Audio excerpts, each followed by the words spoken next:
कि जा तू जाइबू त जा ऐ सनम,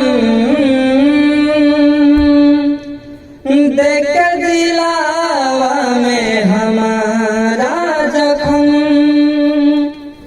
कि जा तू जाइबू त जा ऐ सनम,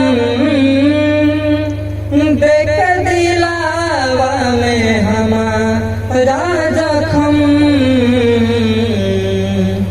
कि जवन सोचा हमारा बारे में, तोहरा खातिर तो सपना रहे।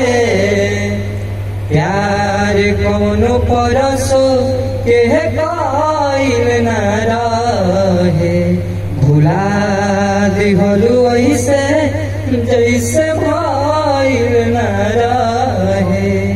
प्यार हमरे परसो के कायल न रहे, भुला दिहलु ऐसे